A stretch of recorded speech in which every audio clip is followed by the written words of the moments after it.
Okay, hi and welcome to this week's project. Now, I've got a little band here again, one of these bands from Metal Clays for You. And when we made the last one, we did obviously the one in milliput, and then I showed you the one in sand. And this time I want to do one with resin. We spoke, I think a few people in the comments spoke about resin, and I said I would try it again in resin. So I've already done one of these to test that it worked, and I'll just get that. Now I can't actually tell which one it is because one's a milliput, which I think it's got a slightly browner look. Hold on. I think that one might be the milliput, and this was one that I did in resin. Now the resin came out absolutely perfect on it. I'm hoping that you can see this enough. Let me put a bit of a white background on it. Yeah, the resin came out perfect, and I've actually used a different coating on the top of here, which I will talk a little bit about. I've actually used that coating on the milliput now, and I think that it would now be hard wearing because it's like a resin that's on top of the milliput, and I think that would solve that one. So I don't think that'll chip because the resin's solidly hard like any other resin. So that was a milliput one, and then this is the resin one. This has actually got flecks of dust in it. I've got a real issue out in the shed with dust with this technique, which is I'm actually hoping to get something indoors to try and sort of be able to do this coating indoors. But anyway, I'm going to get back to what we're on. So this is a resin one that I've already done, that I tested out, and I wanted to do another one slightly different in style. And obviously the mould is the big issue with these. So basically all I'm using is pound shop plasticine, which is this one for the UK, and I think it was in the pound shop. And then I'm pushing the plasticine into the core, and then that in turn sticks to the bottom. Now I've left this spiky bit on the top here, and you'll see why I've done that. I'm just wanting to get it off from round the rim because I don't want it on there. So that's that bit now done, and now I need to make like a little channel going round there.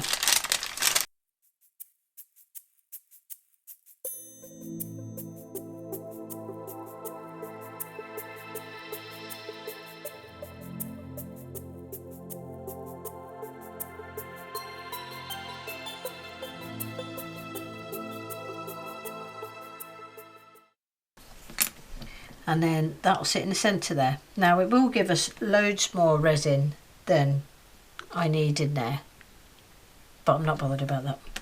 So this one, let's get on to talking about colours. I'm going to do it an ocean blue. Now first thing I'm going to do is I'm going to get a little bit of tape just to hold that down, because I don't want the resin getting up and underneath there. And now what we'll do is we'll get mixing up some resin.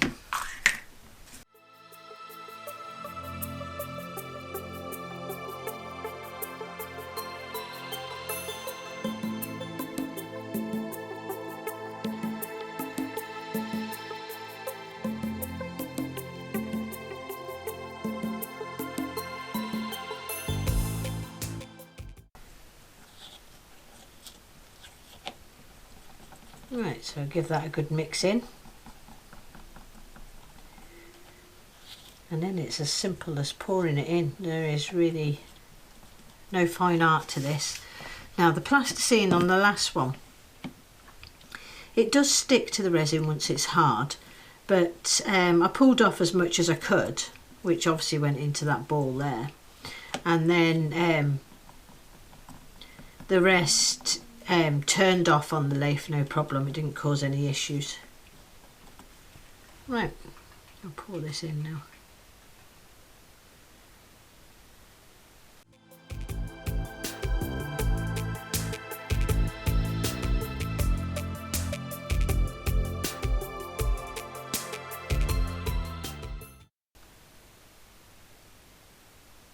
I won't pour this away just at this minute. I shall keep an eye on it for the next 5 minutes, make sure I don't get any leaks and that.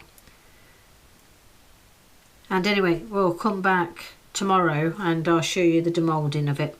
There's nothing much more to show you here. Resin's in, filled it up to make sure it's above this rim here. And that's it. We'll come back tomorrow and have a look at it once it's all set. Okay, that's us back. It's the next day now, and this appears to have all set. So we'll get this taken off.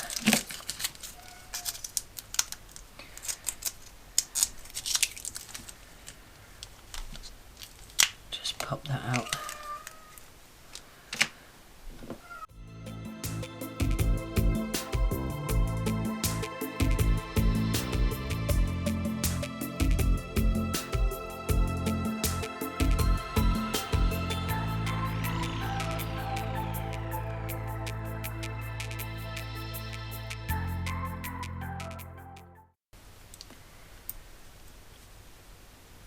So anyway, we'll go to the ring mandrel now on the lathe and we'll start getting it turned down. Okay, that's us at the lathe. I managed to clean off the rim a little bit. This is between the bushings here from the Craft Supply ring bushings that I've got, and they do an amazing job actually. They're pretty good. So what we're going to do now is we'll get it taken down to near enough the size that I'm doing. I'm going to do most of this in time lapse, and we'll come back from time to time, see how we're getting on.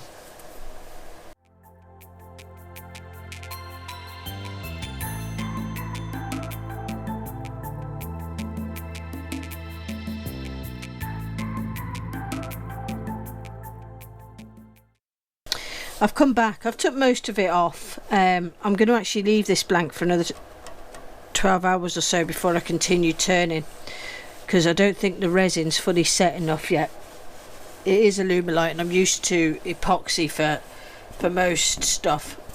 To be honest, I normally leave even the alumilite or the epoxy, I usually leave it for a couple of days before turning, and this is actually just about 12 hours later. So I am going to, that's probably more than 12 hours later. It was yesterday evening and this is next morning. So I'm going to leave this overnight again and then we'll come back and we'll finish turning it. Okay, I'm back. It's the next day now and I just quickly did a scrape over the top and it seems to be properly cured now. So I'm going to carry on making a video and we're going to see how this comes out. I'm going to move a light over, hold up, so we can maybe make sure that we're getting a better view of it. So I'm going to go on and we'll get this shaped. It'll be done on the time lapse and then I shall come back.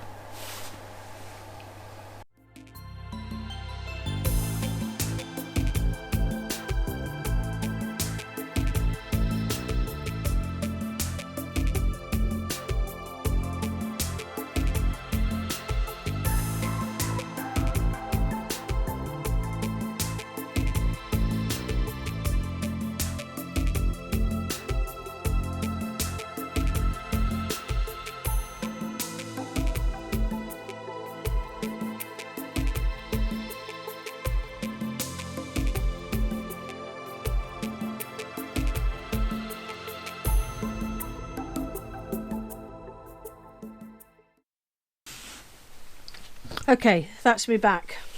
So I've taken this down. Now I can actually see the ridges of the core underneath it, but actually I think it looks okay. It was always going to be the issue with using a different one. If I used a mica powder, I think it would have covered more, but I can actually see it underneath. But I'm not worried about that. This is a bit of testing going on here more than anything.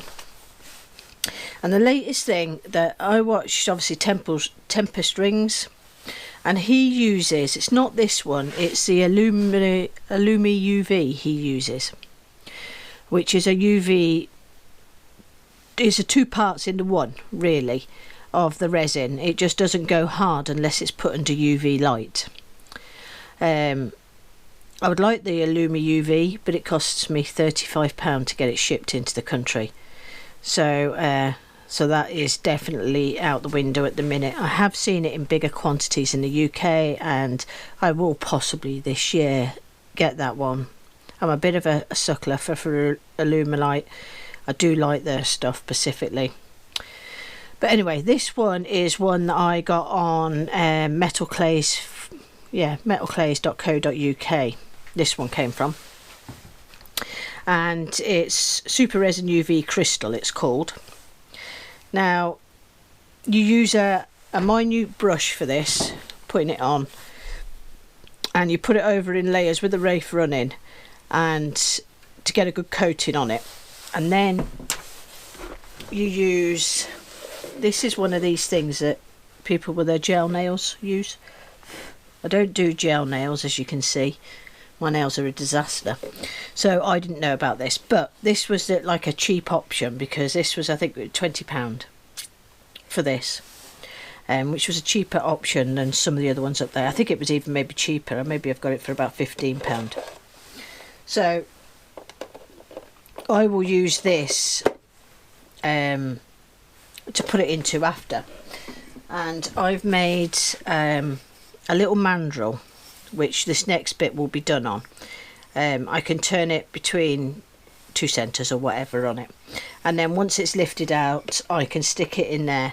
Now I've been finding that the UV's been taking about 8 to 10 minutes to dry, but then that's it completely dry after that point. I've been finding it's a bit sticky before then, so like I say, it is a bit of trial and error.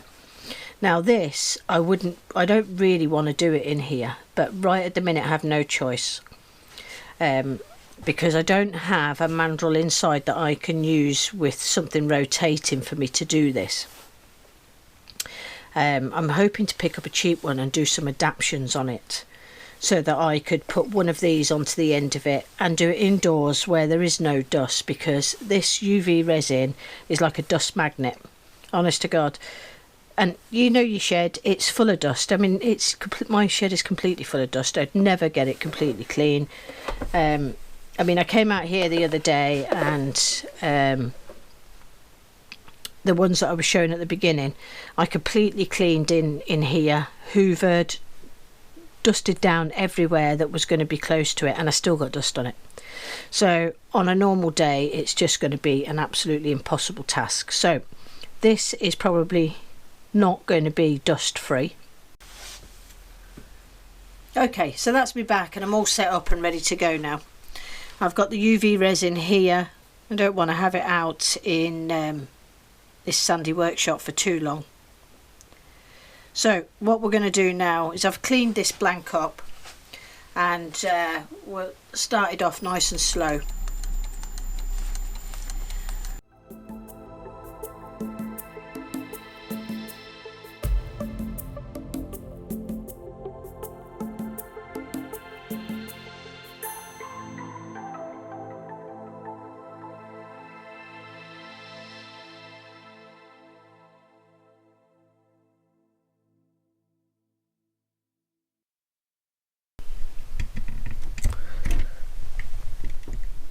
So that's it there in the UV bath. Now I will give it about 10 minutes. So 23, about 25 too, before I take it out. I think I got dust on it even just moving across there. Okay, that's it done. Nice and dry and that now. I'll come in and we'll do the last bit inside so that we can zoom it in and see a little bit better. But that's it all dry. It took about 9 minutes. Okay, welcome back to the final one in this. This is the ring. Now I'm hoping to get some maybe close-ups of it. This is nowhere near perfect, by the way. I can see dust everywhere on the resin. I actually knocked the resin going into the pot as well, so I had a little spot there, a rubbed spot. But normally, to be honest, I would be doing 2 coats on this. Now, at the start of this video, I did plan on doing something a little bit different to finish it off, and yeah, that bit was different for us, but I did actually have a plan to do something even more different than that. But due to having the issues with the dust, I decided not to. So really this has been a demonstration on the fact of using resin in it, and the resin has worked out absolutely fine. It would have been better, I think, if it gives quite a good effect, but it would have been better if the band didn't show through. And with some other of the metal cores, it might be well perfect, because if I was using a stainless steel one, it's a smooth band that's on it. So yeah, so it certainly works with resin, and you could get some nice effects from it. Quite pleased with it. Doesn't fit me. I think once I get the this new mandrel that I'm getting for indoors, I will give it another light sanded of 600 and then do another maybe 1 or 2 coats on the top of it, and I think that would work out quite nice. I think it would look really quite nice once it's done. You know, it's a bit of a different effect having that on it. So yeah, hope you enjoyed this anyway. It was really about a demonstration about seeing if we could use resin, and we certainly can in these ring cores, so it adds another dimension onto it. So we've tried sand, we've tried milliput, and now we've done resin. Maybe the next one to be trying will be maybe using a veneer, but that won't be happening just now. So anyway, hope you enjoyed. If you did, give me that thumbs up. If you didn't, give me the thumbs down. Any questions, please leave them below. I shall put a link in with the UV resin and a link to the UV nail dryer that I use, just in case you are interested in getting it. Obviously all of you, which is most people that watch me, are from America. You'll be able to get the Illuma UV over there. So, and I think alumilite sell it direct. So yeah, it's just something else. These rings will finish really, really nice with the Illuma UV, and it can cover so much stuff. Tempest Rings uses it inside as well as outside of his rings.